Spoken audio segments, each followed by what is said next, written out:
Hi friends, आज के सन्ध्यार tiffin क्षीरेर पाटिसापटा बानाচ্ছি।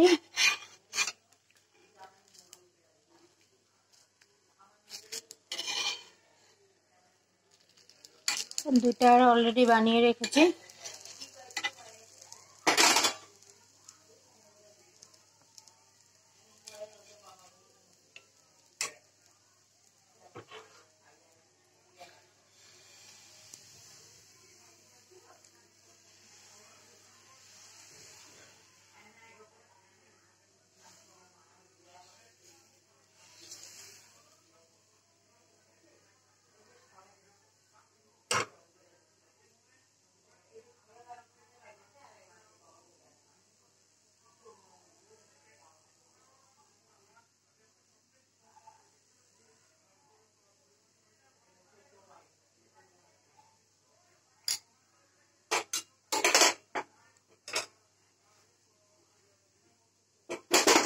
কাঠটা দিয়ে হয় না, হাতাটা নতুন নতুন না, সেজন্য।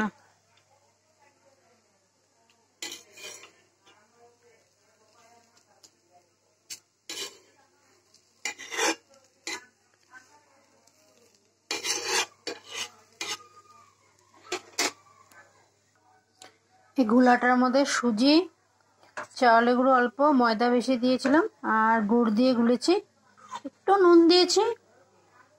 দেখেন কিরকম পাতলা হয়েছে, দেখেছেন? এরকম পাতলা করতে লাগবে। পুরা পৌষ মাসে যেটা পিঠার দিন আসবে তখন দেখিয়ে দেব। এই দেখেন,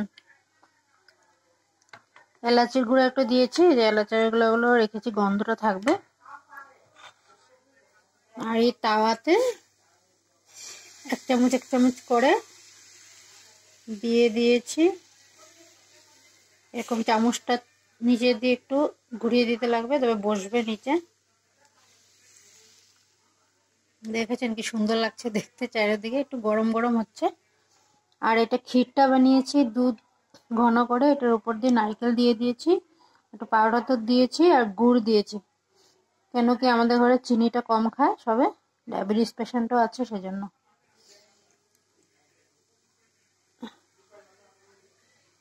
এই দেখেন, খেতে বহুত ভালো লাগে। নারকেলটাও ভালোবাসে, ক্ষীরটাও ভালোবাসি আমি। আমার হাজবেন্ড নারকেল খায়, সেজন্য আমি নারকেল আর ক্ষীর দিয়ে বানাচ্ছি। খেতে বহুত ভালো লাগে, খালি ক্ষীর দিয়েও ভালো লাগে, নারকেলের পুর দিয়েও ভালো লাগে, কিন্তু দুজনে যেটা ভালোবাসি বলে আলাদা কি বানাবো, এই দুইটা বানিয়ে দেখবেন, বহুত ভালো লাগে। আমি দিয়ে দেবো, হ্যাঁ, পৌষ মাসে যখন পিঠা বানাবো তখন দিয়ে দেবো, বা একদিন বানালে দিয়ে দেবো। সবাই বলবেন কিরকম হয়েছে আমার পিঠাগুলো, কমেন্ট করে বলবেন, লাইক কমেন্ট শেয়ার করবেন, নতুন যারা বন্ধু সাবস্ক্রাইব করবেন। Bye bye.